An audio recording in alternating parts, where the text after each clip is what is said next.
Like, I don't think everybody realizes. You just see the business owner on their good days. They don't see them in the hours when it's not like that. We don't even know what we're talking about. Like, we were literally just running in circles. We were just trying so hard to get the podcast somewhere that we were like, that absolutely sucked. The things that take us down are the ones that make it so that we can understand how to stand and stay back up. It's like that shift from it happens to you to it happens for you, looking at what you can learn from the experiences. Hey, welcome to another episode of the ADHD Express. You guys, I hope I'm really excited about today. I hope you guys are excited. I've got a dear friend of mine, Makenzie Nielson. She's a realtor and podcaster extraordinaire, a young woman who is just making a name for herself in business. We talk about the real estate process, the home inspection process. We talk about the hardships that it takes to run your own business. I hope you guys find this podcast enjoying. If you haven't yet, now is the time. Please go ahead and give us a subscribe so you can get the updates every time we come out with a new one. Hope you enjoy the show. Boom! And just like that starts another kickoff of the ADHD Express podcast. We do the audio spike to break your nervousness. And look at that beautiful smile. It totally worked. It did work. That did work. We are working on a reel of the last 36 episodes of everybody going, oh God, that's like better than a shot of coffee. That'll get you. Yeah. Well, hey, you guys, again, thank you for joining us. We've got a great show planned for you today. We've got a dear friend of mine, Makenzie Nielson, joining us, and I'll do a better introduction here in a second. As always, I've got my wonderful media production crew. We got Joe and Daniel Osman. Hey, Hello. You guys are amazing. Thanks for being here and setting all this stuff up every week. We appreciate it. And then, so you guys, we've got Makenzie is a very special guest because we work together all the time, and she's a podcaster, you guys. She's got 20 episodes, so she's almost in the top 1% of podcasters. And so, Makenzie, say hello. Introduce yourself. Yeah. Hi. Makenzie Nelson Chu. My friend and I. Oh, wait, that's right. You got married. What's the new maiden or the married name? Chu. Spell that. CHEW. Oh, okay, cool. Yeah. Yeah, I gotcha. Okay. Yeah. Very cool. Now, do you use your professional, or do you use that, or do you just stick with? So I just barely got everything changed. Okay. Got married last September, and it's taken me a while. Got to make sure it's going to To stick. get everything. No, I'm just kidding. I'm just kidding. My told wife him- took a year to I change told hers him, I was too. like, you know what? After all of the difficulties that I've had changing my name, I'm not rechanging it. So you're stuck with me for life. Yeah, that's right. Like, sorry. But yeah, just got everything changed on that. So now I will officially go by Makenzie Nelson. Okay, cool. Awesome. Very cool. Thank you for sharing that. I want to make sure I get it right too. Yeah. Like, that's actually a big thing with me is to address my friends by their correct name. And what was your podcast? And what do you guys talk about? Yeah, so my friend and I, we started a podcast. Her name's Lexi Wilkinson DeMille. And we started a podcast. It's called Different Mind, Same Grind. And we kind of just did it more as like a hobby, something fun to do. Yeah. We are both huge podcast listeners. And so we kind of just wanted something fun and entertaining and something along the lines of like women in business and young entrepreneurs having fun and the difficulties. We love to show like how difficult business can be, how difficult life can be, what we go through on a weekly basis, the ups and the downs, not always just showing the fun stuff that you see. You on mean social when people media. say, "Oh, you're so lucky, you own your own business"? Yeah. No, we'll show you the trials for sure. All of the mistakes we make, all of the hardships, everything like that. So we just are doing it more for fun. And See, now you guys see why I wanted to get her on, because that's kind of similar to what we're trying to do. Yeah. We're trying to be authentic and show people, like, mine is a little bit more on, I'm looking for people who have changed a career, because so many people are stuck, and that's who I want to help. Well, it's the people who are stuck in a career or a path or whatever, or people who kind of had taken that path like I did and maybe got in trouble. You got some felonies under your record and you're just like stuck and you feel like it's hopeless, right? So that's kind of, I guess, more my specialty is people who have kind of made that choice and had that kind of a lifestyle, whereas not so much the young entrepreneurs, because I'm just not young anymore. whatever, you're young. Well, you know, it's Thriving. fun. I also forget, without the big beard, I do look a lot younger, because I had to do a 16-plex yesterday, and I just made a comment about, I mean, it was hot. I had 8 attics to get into. It's like 150 degrees in each attic, and I'm just like, I'm getting kind of tired. I was like, I'm kind of old now, and this is not as easy as it used to be. And the dude, he looks at me, and he's like, man, he's like, you're way better shape than I am. He's like, you can't be old. And he's like, what are you, like 38? I was like, well, close, but no, 45. But yeah, it's just kind of, so it's, I don't know. Yeah, I know I don't look as old. I need to grow the beard back so I look old. I like the respect. Have we talked about that? Have I told you about that? Yeah, dude. People, if you pull up to a 4-way stop sign and you look young, everybody's going to cut you off. But if you pull up and you got a big old gray beard, they're all like, "Come on, sir, keep fighting the good fight." It's really funny. It is. It's totally. It's decoy. What's that? The Harley. It's kind of like the Harley. Yeah, old man on a motorcycle energy. Yeah. No, that's so funny. But yeah, so that's kind of, you guys see why she's like the perfect tie-in for us. Like, we're gonna be able to collaborate and stuff. In fact, some things. Part of the reason you guys, Makenzie, I want to make sure she got on the show early on is because we want to share ideas. You know, I want her to see stuff that we're doing and be like, oh, I can improve here. And I want her to say, hey, you know what I did in that circumstance that really worked for me is this. And then we can go, oh, beautiful, right? That's exactly how this is going to work. You know, that's what's cool about all these type of little businesses and these side things with the internet type stuff or the social media is there's no competition. It's all just collaboration.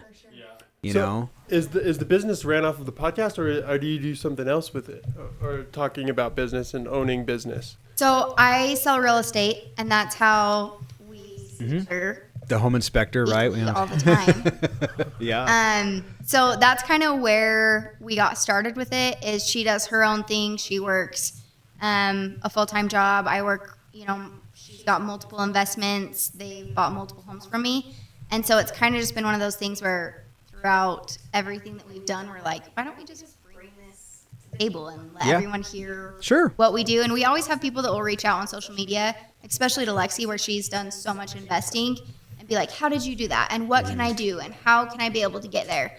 And so I think a lot of people think that when you see things on social media, it's way harder to get. Well, and it is, but I always like to point out, you guys, it's not easy. So it's not like easy. so it's not impossible, but it's not easy. Like, it does take work, and that's I mean, I've done the same thing. In fact, there's another guy we keep in Tate. I got to get Tate on the show, and we got to get on his. He's got a podcast. Oh my gosh, I can't believe I just forgot the name of it. I'll think of it and I'll say it here in a second. But he it's all about multifamily investing and kind of how to get into it and stuff. And so we've talked about it, and it just, when he invited me on the show, I didn't have all this set up yet. And I was like, hey man, I'm kind of in the middle of doing this stuff, so let me get it set up, and then I'm happy to come on your show. But he's got over 1 million followers. Like, this dude's been killing it.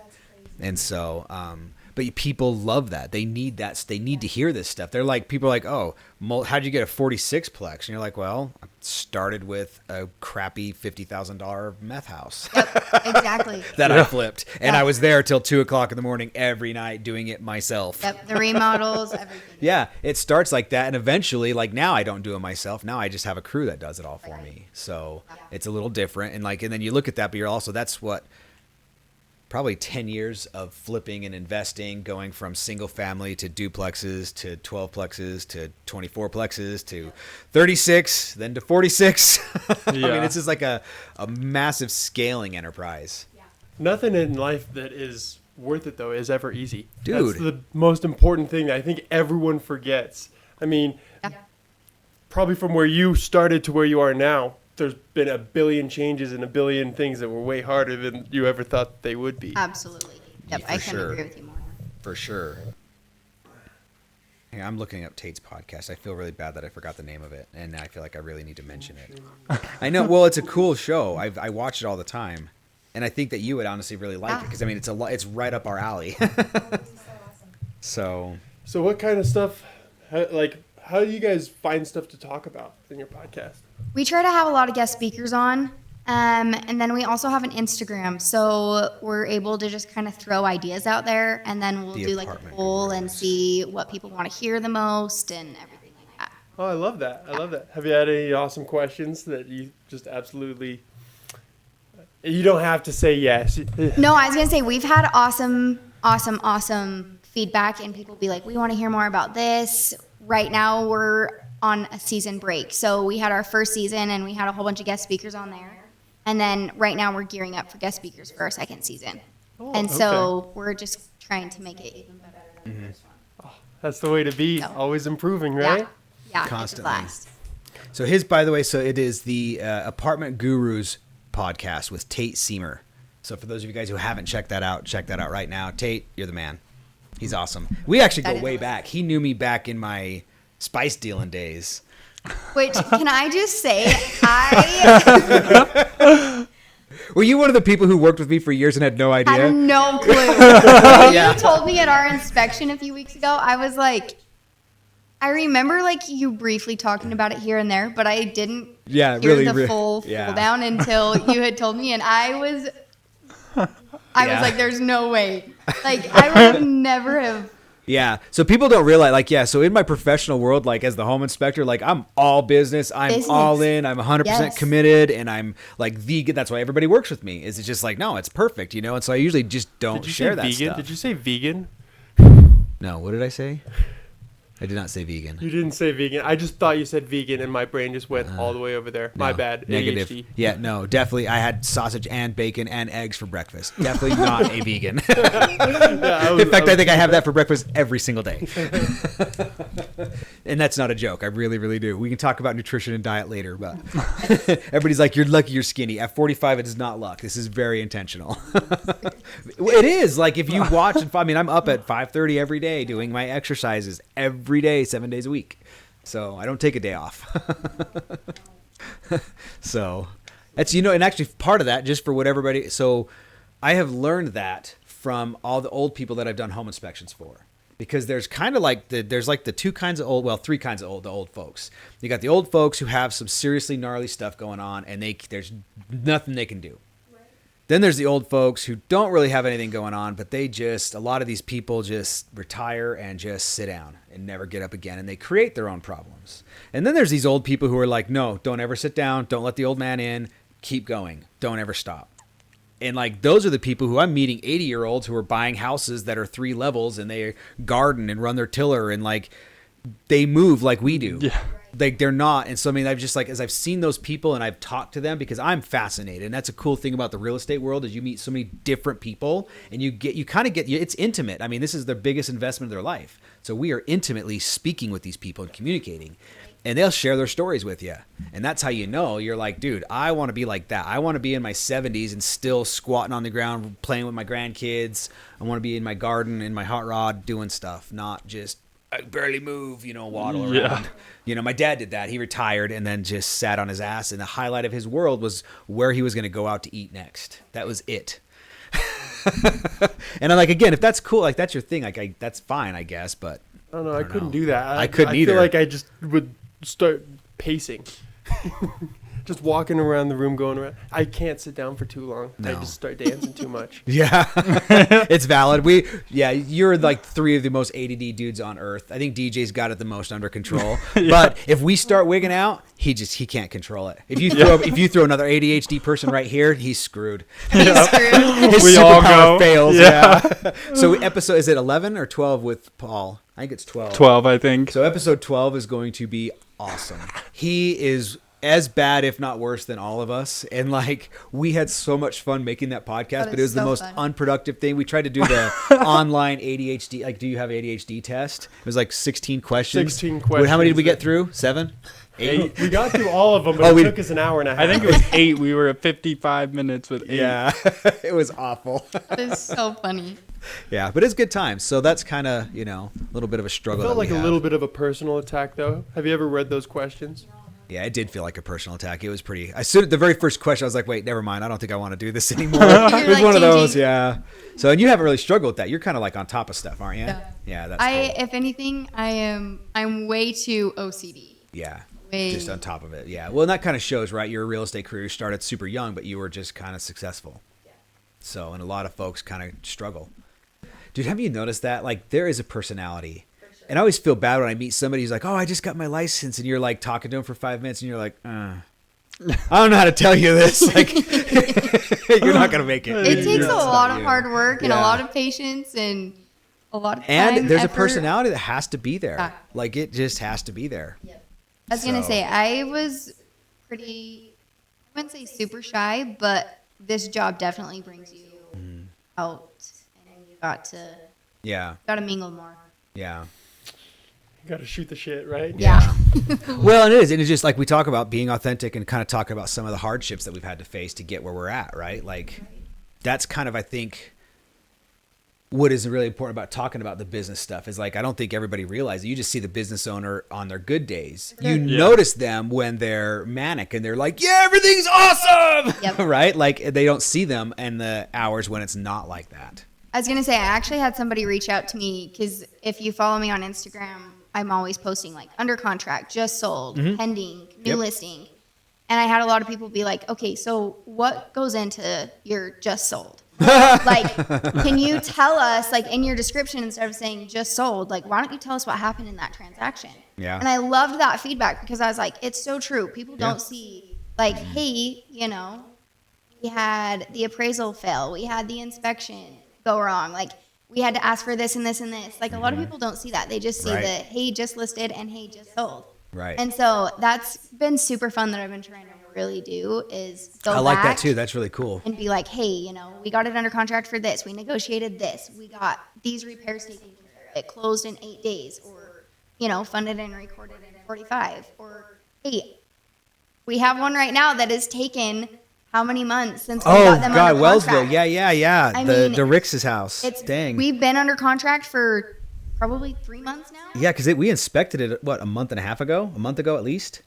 That's right. I kind And of we forgot won't be about closing until the end of July. that. Yeah, they're not all rainbows, and They're not. she's got investment in that, time, effort, energy, money, like all that kind of stuff, and it's just kind of like gotta hang, dude. And so that's going to be one where it's like when you say just sold, like it's not just a just sold. There's so many Yeah. things Yeah. that went into it that other people can't see. And so I'm kind of, that's one thing that I'm looking forward to is kind of bringing That is really that out cool. to the table. I love it. and Yeah. Showing a little bit more than just the just sold. Yeah, and isn't it funny, you guys? Because I've had a couple different realtors on here, and like, is their story is so different. Yeah. Like that's what's so crazy. Like it's not a ton of people, but a couple, Yeah. you know, and like just the different stories, man. It's amazing. It's so amazing. But you came into this because you're pretty young. I don't want to ask your age online. It's not appropriate. But like you didn't have another career, right? No, so I You did like jobs and then basically got into real estate. Yeah, so I graduated when I was 17, took off for a little bit, went up to Wyoming, was just working up there, came back home, was working at Logan High School as okay. a paraeducator, was going to school up at USU, getting my teaching degree, and then also I loved the criminal justice side of things. Oh, cool. So I was also going into that. And then Travis, my dad's best friend, he reached out to me and he's like, hey, I need somebody to just come in, make my calls, do my paperwork. I know you don't do school during the summer, so can you come in? Right. I was like, heck yeah, always more money. Yep. So super young. I think I was like 18 Yeah. when I was doing Probably. that. Yeah. Sounds about right. And started working for him, realized that I absolutely loved real estate, tried working 2 jobs, going to school full time for a year, and it just didn't work. And so I Yeah. kind of had to weigh my pros and cons and be like, what do I really want? What do I really want to go into? Realized that it was real estate, dropped out of school. Yeah. Dropped out at USU, and then just went real estate Yeah. full time, full hard. So Yep.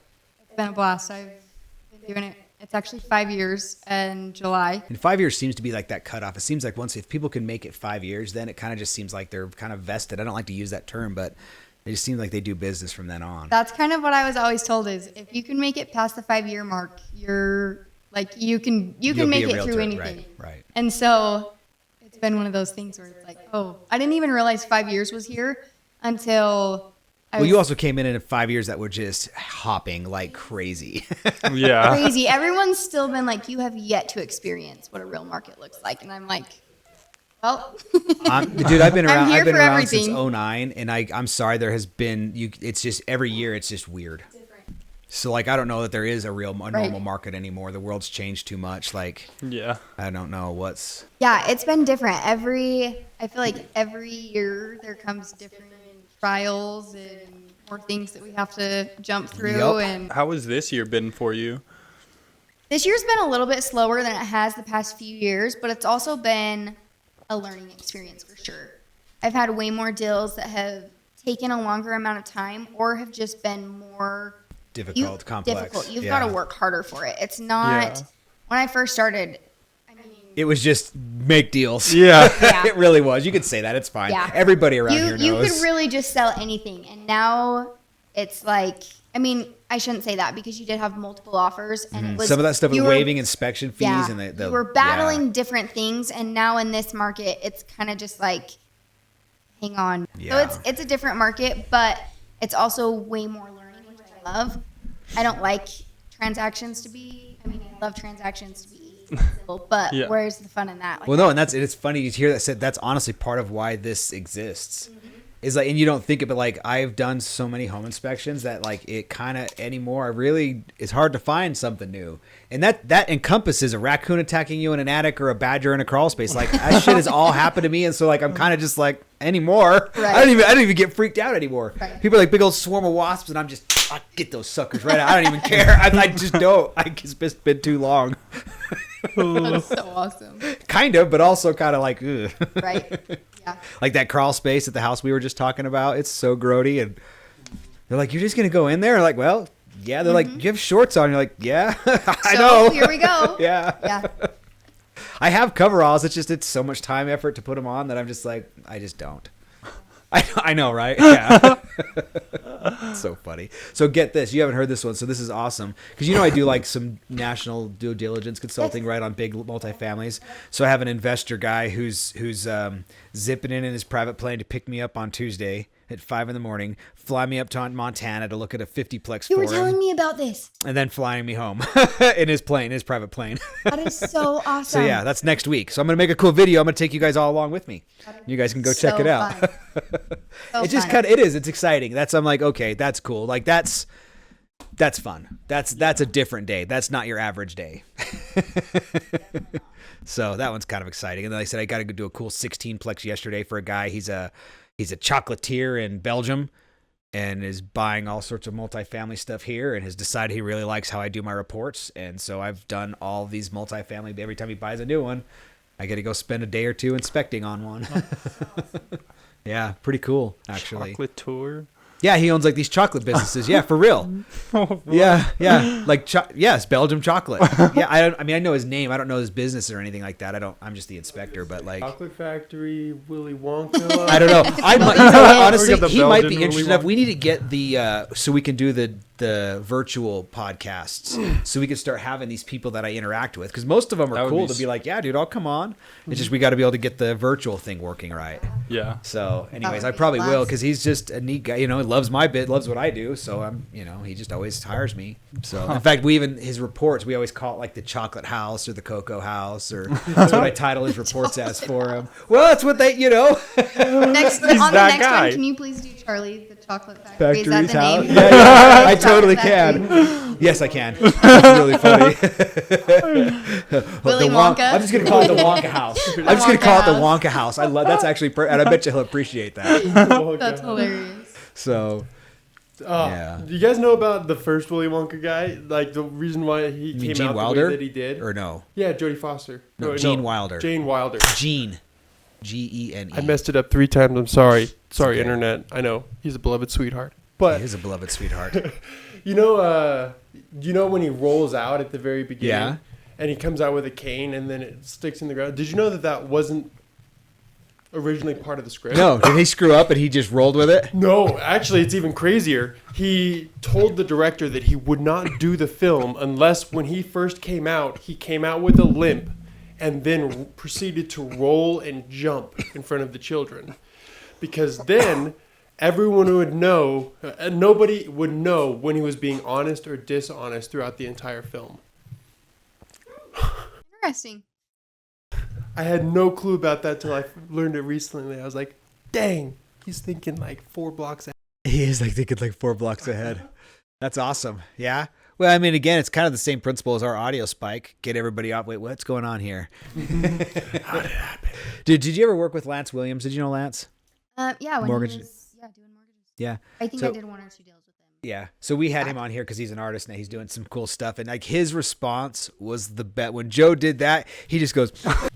His eyes just got like really big. But other than that, he didn't react at all. It was really funny. I was proofing podcasts that I saw, but I was proofing all these podcasts to send to the editors. Because remember, we told you we hired an editor and stuff now, and even that, it's like it's working out really good. One of the ones they just did is absolutely fabulous. They put together like a hook and a reel and all that kind of stuff and an intro. And it's I mean, I did the intro, but he made it work.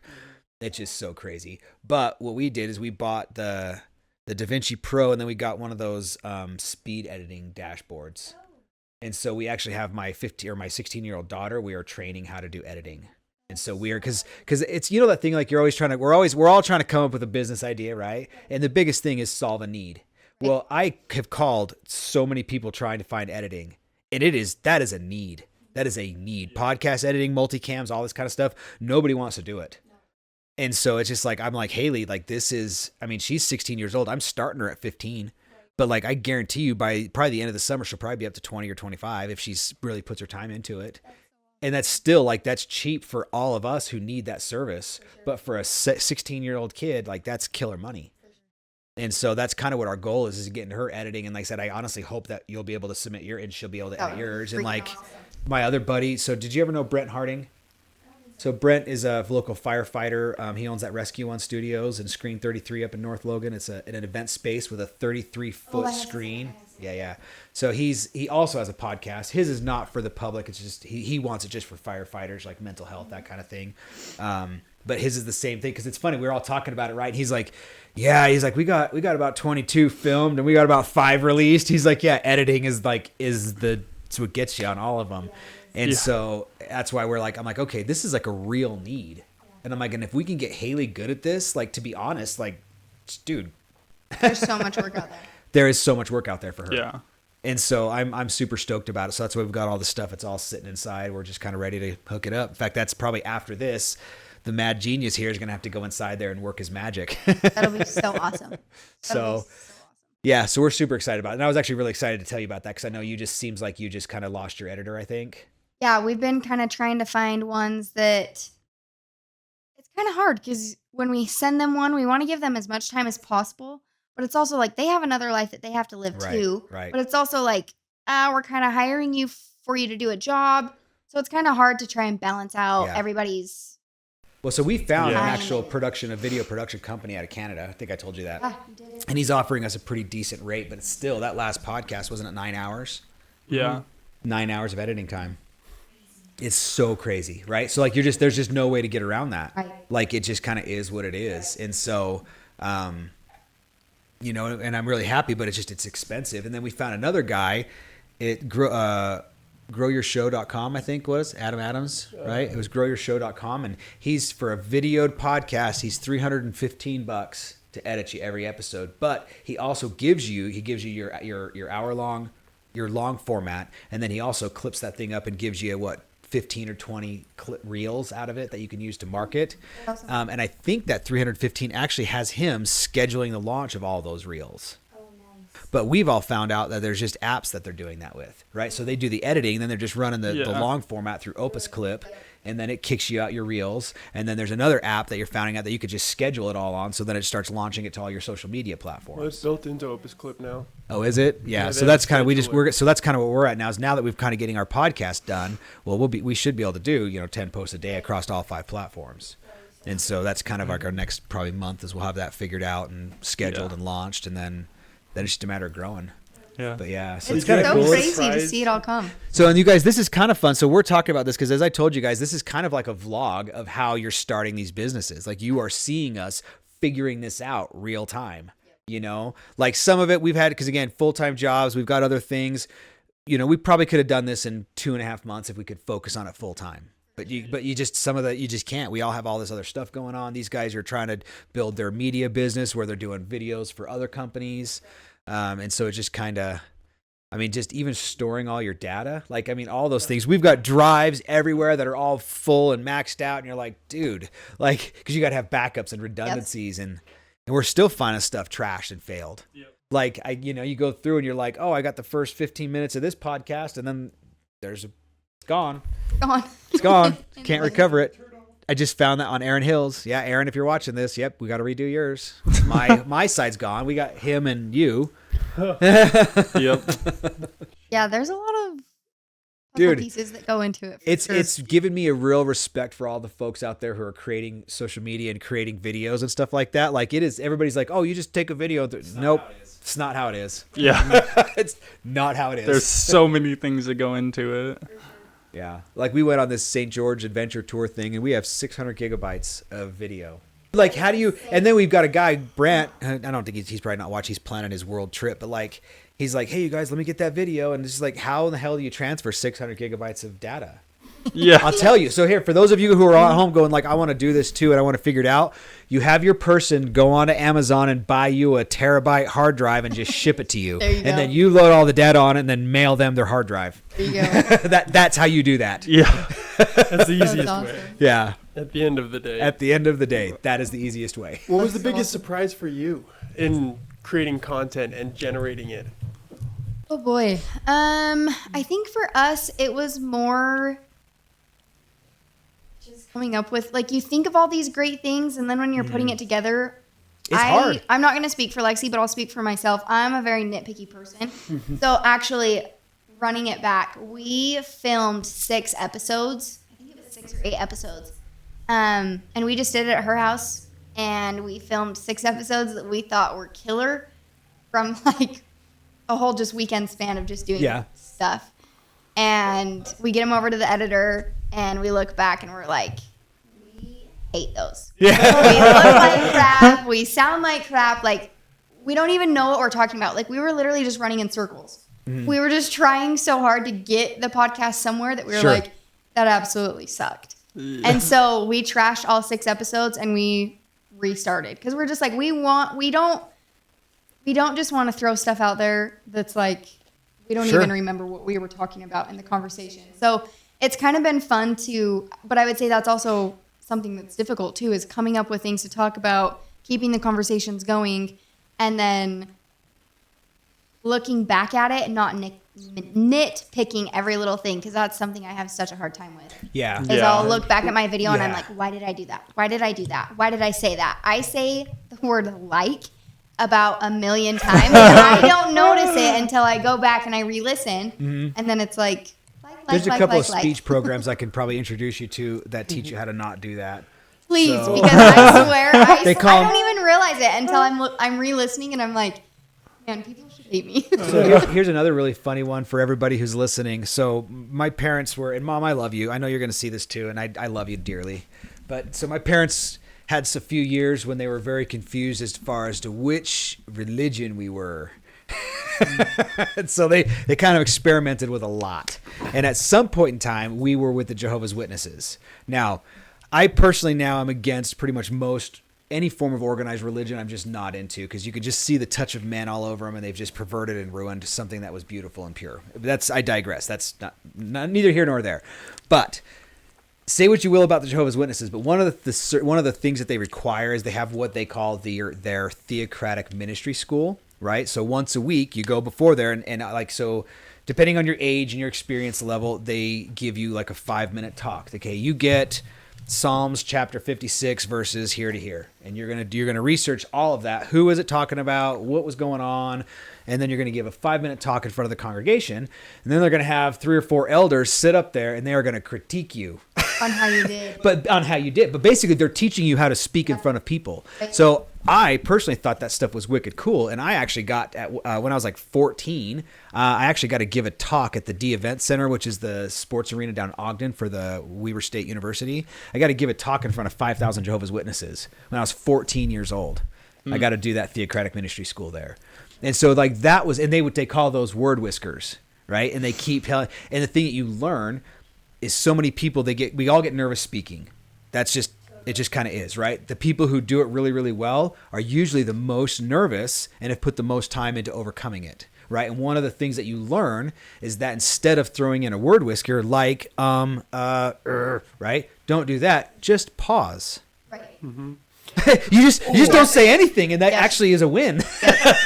And it's like, it's so hard to do though. And I find myself doing it now. I do it all the time really, really well. Now I'll just sit there and stop for a second and then go again. And everybody's like, oh, look at the dramatic pause. It's Buffering. It's buffering. Yeah. See, we know it's buffering.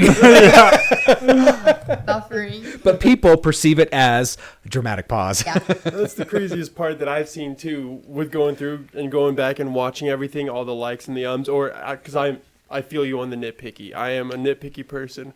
He has to deal with it all the time. Yeah. But as I'm going through and I'm looking at all the things, and I realize like that also just kind of makes it feel more real sometimes. That's totally true. I totally agree with that. I agree.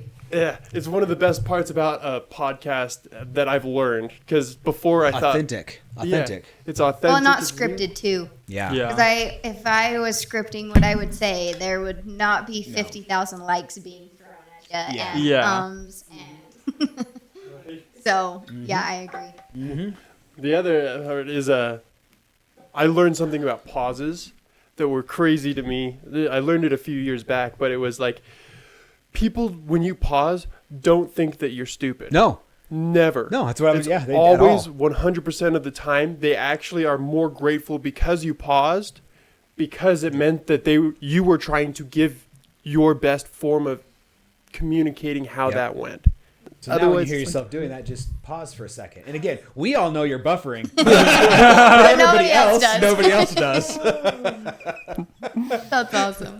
It's funny how we adapt a lot of these things. Like when you're trying to deal with people and you're like, that guy is just so irritating. It's because you're an NPC in his world. Yeah.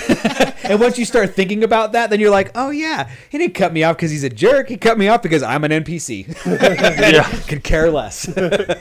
just like in GTA. Yep. So like it's kind of when you start applying that principle to life, it's kind of a little bit easier. So yeah, kind of So fun what stuff. What's your favorite part so far about the podcast? I love all the guest speakers. I Isn't love it? how Yeah. everybody comes in with a different opinion. That's kind of why we named it Different Mind, Same Grind, because I feel like at the end of the day, everyone we It's a dude. everyone we have on there, we're all aimed towards success. Like we all want success at the end of the day, but we all have different minds of how we're going to get there and different plans. And so I think just having people come on and even different perspectives for me to see that I wouldn't normally see had I not heard people come on and tell their story or give a talk or anything like that. So that's probably been my favorite part, is listening to and seeing also people thrive. Like girls that I went to high school with, guys that I went to high school with, and we've had them on just to see how much people have wanted success and then went out and got it has just been incredible. Yeah, it is. And I, Yeah. Stories are phenomenal. Yeah. Every time, right? Yep. Yep. And it's just one of those things that you look back and you're like, oh yeah, like we're all rooting for each other, but you don't see that. Like you don't see that side of it. You see the social media and the competitiveness of it that you're like, oh, why can't I do that? Or why can't I be where they're at? Or why am I not making as much money as they are? But it's like, You have to go out and get and part of again we talk about that is you have to engineer your life for that. Like there's a lot of forethought and effort to go into doing. Those people are not just living. They're not just going to work and then coming home and watching Survivor. Right? Like that's I had in that apartment somebody they were like, "Oh, do you watch Survivor?" And I was like, "No, what's that?" And then they kind of told me about it. I'm like, "Oh, that sounds cool." Like, "Yeah, you should watch it." And it's like, "Well, I don't really have time for TV, man." Like I was going to say, me and my husband, we have people tell us all the time, like, have you guys watched this movie or have you guys watched this television show? And it's like, we've watched a few, but I can probably count on both of my hands how many times my husband and I over the past 4 years have sat down and watched a movie and like successfully finished the movie without being interrupted by business calls or my husband has ADHD. And so it's like, well, let's just go do this right now. Like So you know, the it's few actually movies that's we funny. can get through is So I can actually help solve that for everybody who has ADHD and a whole bunch of processor speed that they can't deal with. So that's ADHD is kind of like a processor, right? I have too much input coming in, and so it's just hard to regulate. Too many open tabs. Yeah, too many open tabs on the system. And so I have learned that the best way to watch a movie is to play a video game on your phone and read a book while you watch the movie. And dude, you can come out of that thing in great shape. It drives my wife nuts because I'll be like, and then she's like, "You're not even paying attention." I'm like, "Whatever, Billy just said, whatever." And like, it's just like, how could you possibly know that? She's like, "You haven't looked up." And I'm like, "I'm using my peripherals, honey." That's awesome. Yeah. And she's learned after 25 years that I'm not just saying that. Right. Yeah. I learned that when I was really, really young. My teachers could not deal with me because I had Yeah. the Right, dancing deemed as bad moves. kids their whole lives, man. Growing up, these ADHD kids, like everybody's like, these kids are horrible. We're not. Right. We're They just smarter finally than you. fixed me. They finally tried to medicate me and then fix me, and then it just went terribly. In fact, there's now a warning label on a prescription because of me. Thank you. But the way that they actually fixed it was when I wasn't having to listen to the teacher, they gave me headphones, and a little not Walkman, but the disc Yeah. thing where you played it. And then they'd give me a CD of just like John Denver or like some random oldies music that I was listening to or was hooked on at the time. And then I would just sit and I'd put my headphones on and my work would be done before everybody else's because I was sitting down, listening to music and doing my work. Mm-hmm. It's simple little things like that help. Yeah, you just have to distract grow. that super crazy brain. Like, and it's hard. People are like, man, you're really hard to be around. You're like, yeah, try living with me. Like, I don't get a break. You can leave. Like, we don't get to leave this. It does not shut off. I mean, like, I literally, it's like, everybody's like, man, I wish I was a morning person. I'm like, dude, it sucks when you're like, oh, you wake up and you're like, I don't even want to open my eyes. I know it's like 4 a.m. Like, I don't even want to live. Like, I'm no. going to go back to sleep. I'm going to go back to sleep. Yeah. That's just not going to happen. I sit there and look at my wife and I watch her sleep and I'm just like, good Lord, how long are you going to sleep? You're like, come on, we got things to do. It's 5 a.m. Let's go. I'm on the other Sucks. side of that. I'm like, oh, okay, time to go to sleep. Day 3. I know, right? Yeah. Yeah, but you got to stop that. I used to be that way when I was younger. Would only sleep like every 2, 3, 4 days. You'd sleep for a night or so and then not. And that does catch up. It takes, I can't do that anymore. I can get one day. I can stay awake all night, and go 2 days. It's not even a big deal. But the third one, I'm a mess. In fact, I did that. I couldn't sleep for like 2 days. I had that big shooting competition. I went up to Parma, Idaho. I think I told you about that. I hadn't slept for 3 days. So that first day in the I did just terrible, and I'm sure it was because my brain just was not processing. And then I slept, and then I went and did really a lot better. So it was killer for me when I was in wrestling because we would have weekend things that we would go to and we'd spend a night in a hotel and every time I would just wind up walking the hallways of the hotel just because I was so excited for the next day. I was like, okay, what am I going to do? What am I going to do? Even though I couldn't think of all the possible things that I wanted to do, but my brain thought that I could somehow, somewhere in there. It's valid. See, that's the ADHD mind. You're married to one now, it sounds like, right? Yeah. And what is his business? Because he has a business, doesn't he? Yep. So is he the dumpsters? Yep. So he owns Blue Collar Haulers. It's a roll-off dumpster company. Yeah. We have about 30 plus dumpsters now. And yeah, he's absolutely killing it. And he's the same way. It's like early morning grind. There's a million things on his mind that he's got going that he can do. And I mean, we have 4 different businesses because there's just always something that he's doing. So we just go ahead and do it. We might have to have him on here too then. The way to I guess. Yeah. He would be I mean, 'cause that's how we He's always so are. fun. Like I always forget. It gets to be a point when it's almost embarrassing sometimes because you're talking to people and then they're like, "Oh, so how's this going?" You're like, "Wait, what?" Like that was like a year ago, dude. That's done and gone. Like there's like we're past that. 5 other business. Yeah, we're way past that. Yeah. I feel like most people in business have like a little ADHD. Yeah, though. I kind of Like, have to. I think, definitely. Right. You had some trying childhood stuff that you kind of had to get your shit together really young, didn't you? Mm-hmm. Yeah. So that I think also is another thing. Yeah, my parents got divorced when I was about 16, and my dad's freaking awesome. And so he became like the main parent. Okay. And worked so hard for us kids. And then I kind of... Because you're the oldest of 3? I'm the oldest of... Yeah, I've got 2 brothers. Yeah, okay. So then I just kind of was like, all right, it's, we got to grow up and get some stuff done. Mm-hmm. And so then I mean, because of all of that, I've got an awesome relationship with both my brothers That's right. both have. So it's kind of one of those things that sucks, but then you look back and it's like, well, I've been able to do this and this and this because of those hardships. Sure. And because of, I don't know if you've listened to our podcast. A couple. I haven't that listened we to did enough of them, for our but- why. Oh, okay. Like what our whys are and just kind of like Yeah. who we are. Mm-hmm. And so I kind of went into more detail on that one as to like those hardships made me who I am today and my purpose and my why. And it all relates back to, one another. And so it's been fun. Yeah. It's amazing. The things that take us down are the ones that make it so that we can understand how to stand and stay back For sure. up. It really is. I mean, there's 1,000 analogies, right? Diamonds, heat and pressure from coal, all that kind of thing. But like, and that's one thing it seems like is everybody who is like really made something with themselves, they usually have some sort of a trying backstory.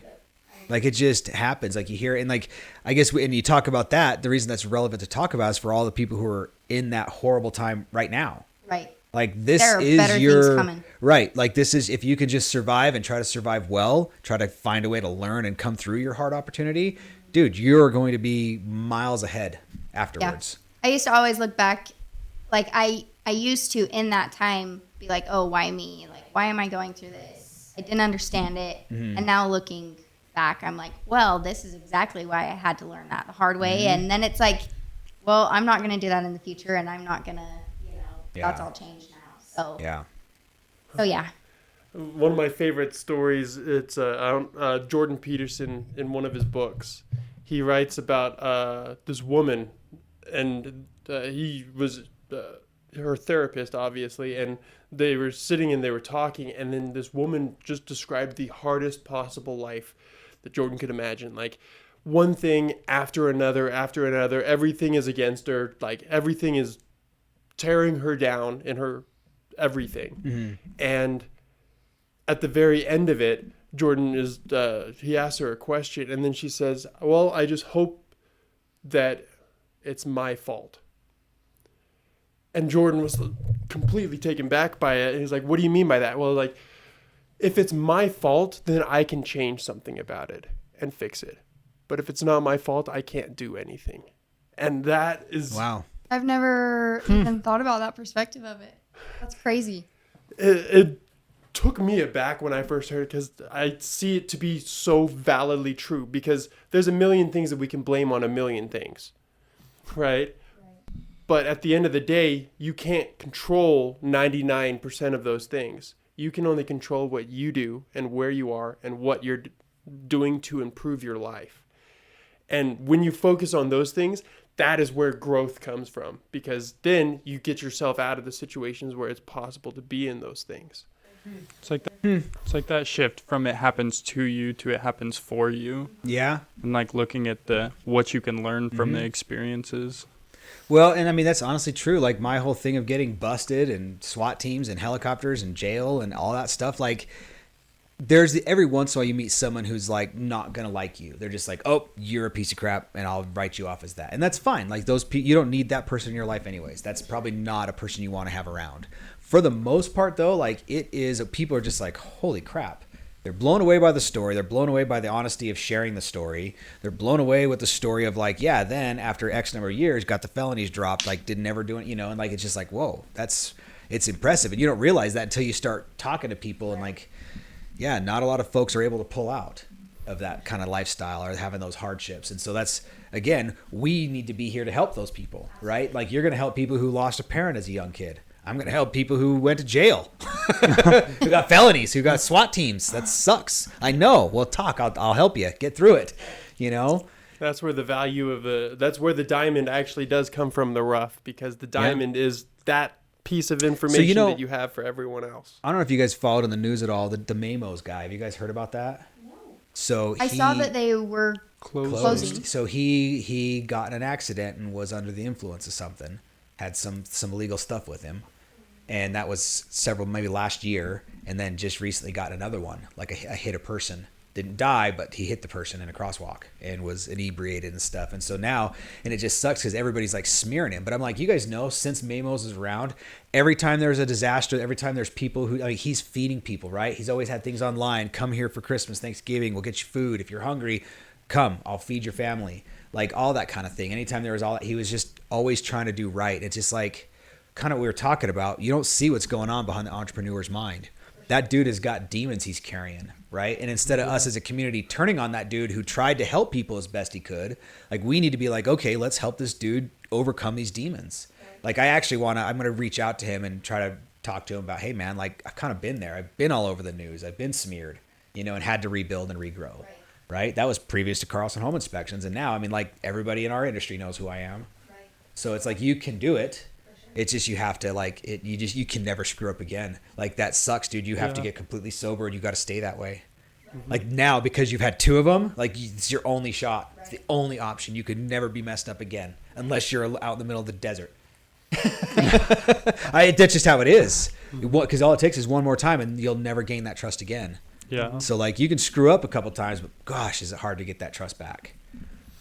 So, but yeah, that was just one that's just been on my heart and mind because I've saw it on social media and I'm just like, man, I don't want that dude to like, hurt himself or something because he's just like, well, crap. It's hard. It's a hard battle to start over. Mm-hmm. So starting from the ground is one of the hardest things that. Yeah, but you can do it. I mean, you can do it. I've done it. I did it. Not even that long ago. Can do it. Yeah, you need to do it. It is. It's really, really, really. And man, the rebuild, like if you do that, it's more appreciated because it was harder, and like people usually acknowledge that is what I've found. So. Craziness. Didn't mean to bring it down. That's just been bugging me on my mind, man. And like watching how people just smeared that guy. Like, yes, I get it. But then again, like how many of us are driving around? Like, for example, this morning, my wife and I were on a walk with the dog and we went to go across a crosswalk. And this one lady, she stops her car and we're halfway in the crosswalk and dude in his Subaru just zips right by us, right in the crosswalk. And I'm just like, people are doing it all the time. We walk 3 miles every single day with my dog and most of people do not stop for the crosswalks. So like, again, yeah, we can all hate homeboy, but most of you aren't stopping anyways. You just happen to luck out and not hit someone. Right. Yeah.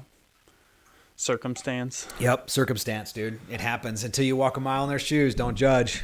Yeah. It's craziness. That's where it comes from. It's crazy because everyone thinks that they can understand somebody's situation. And that's like the biggest argument that you come from between people. Right? Yeah. Yeah. Everyone's And got until you've advice been for someone else. What's that? Everyone's got advice for someone Right. else, but it's hard to really take advice. Well, unless they've been there. Like, I feel like it's someone like, okay, you lost a leg in an accident. Well, the dude who's, lost his leg 40 years ago probably has some good advice for you. Yeah. But then the person who still has both of their legs, okay, like. Come on now. Well, it's like people who, and I don't want to say, how do I say this without being rude? It's just somebody who doesn't run a business telling you how to run your business. Yeah. For example, I've got a great one. As a home inspector, this happens to me every single week. There is always somebody out there who says, oh, no, I'm going to come and follow you for your home inspection. Make sure you do a good job. Oh, are you an inspector? No. Oh, are you a licensed contractor? No. What do you do? Oh, I'm an accountant. So how are you going to make sure I do a good job by distracting me? You ever have your boss follow you at work? Nobody likes that. Well, nobody does good at their job when it's right. been taking place. Like Yes. anytime when I was working just a job 9 to 5 and they're like, okay, so we're just gonna, watch you, and it is not it gives me anxiety Oh, just yeah. thinking about it. Yeah. No. Yeah, no, don't Yeah. do that. Yeah, but that's like in my line of work all the time. Or like, oh, my dad's going to come and he's going to follow you. Oh, is he? No, he doesn't. Yeah, like they. I actually love when people text me and be like, so can I go for the full amount of Inspection. time? And I'm like, no. Yeah, no, you cannot. Brian will do his job. Yep. And you can go and do the walkthrough. And if you Every have time questions- after thousands of home inspections in 10 plus years of doing this, it is always a conflict. I had the seller, these realtors, and again, very unprofessional because they're the seller. And like, oh, no, you don't have to leave. You can just hang out in your house while they're doing a home inspection.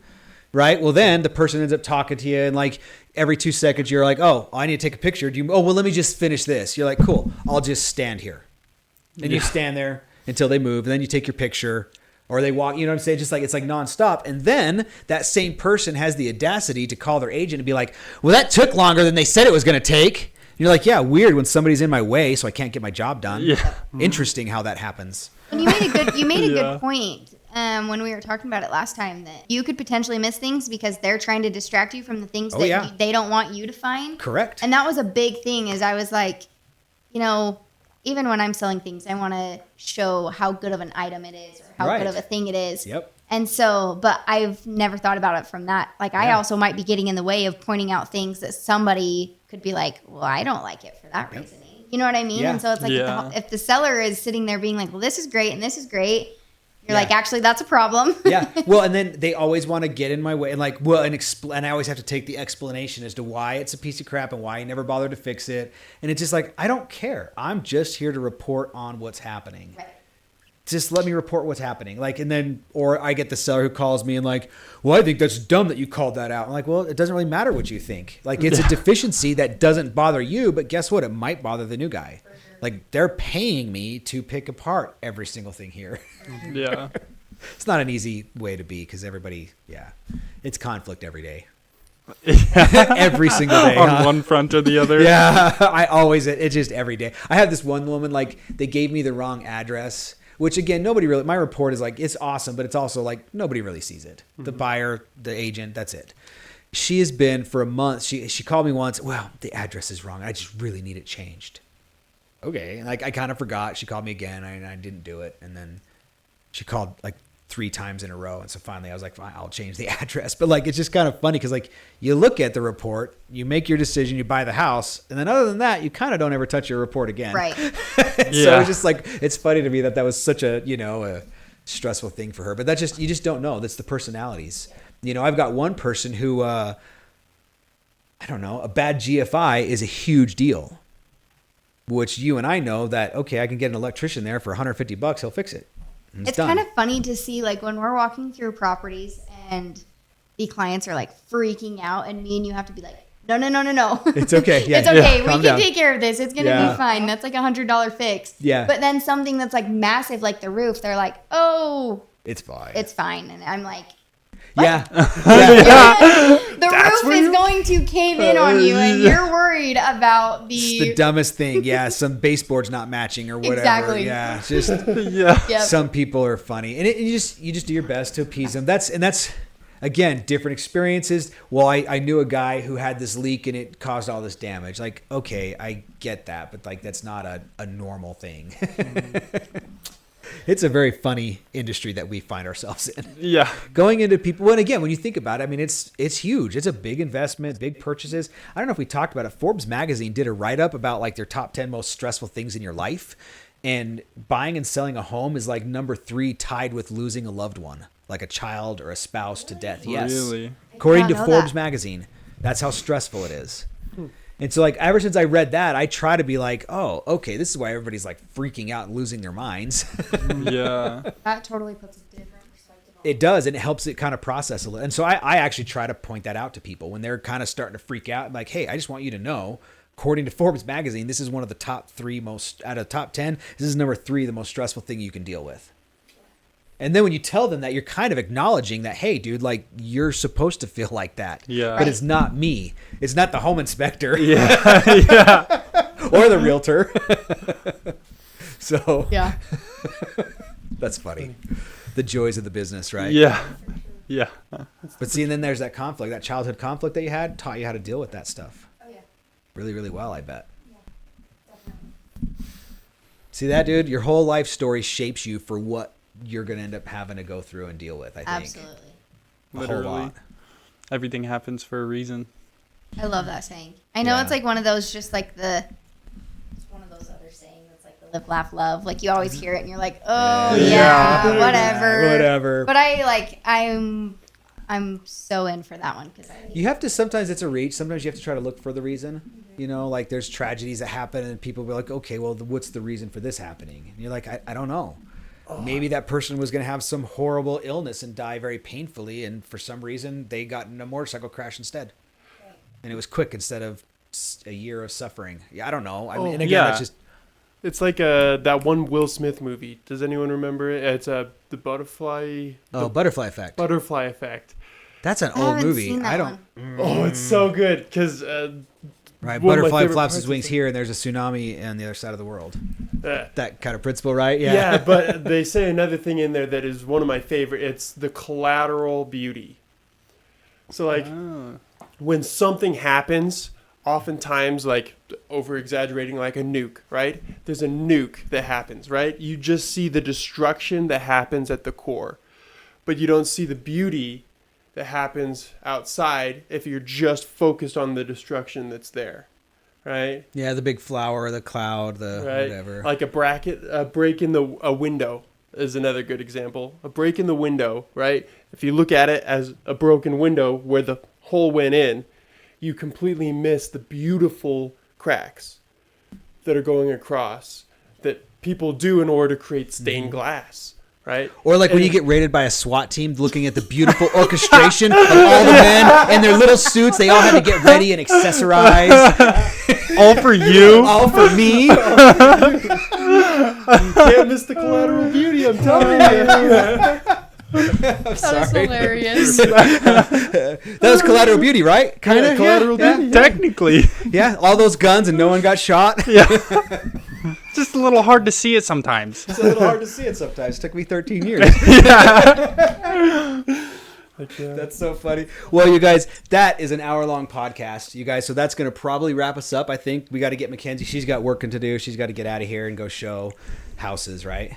Yeah, that's why she looks like $1 million. So, well, cool, you guys. Hey, thank you so much for joining us. I hope you guys enjoyed the podcast. I did not say subscribe at the beginning, but now is a great time to like and subscribe if you haven't already. We're going to have a couple other lists. We're going to have Makenzie's podcast listed on here. We'll probably throw Tate's on here as well because we mentioned it, and then you guys can go and like and subscribe those as well and learn everything you need to know about real estate and business. So, Makenzie, thank you so much for joining us. Thank you for having me. I was so nervous, and I'm so glad that I was able to It's fun, huh? join you guys. This is a blast. Kind of a different So fun. experience, yeah. So fun. So hopefully we inspire you, and then your podcast is just gonna soar. So I'm excited to see where your guys' goes as well. cool. Thank you very much. Thank you. Awesome. Well, thanks for joining us, everybody. Have a good day.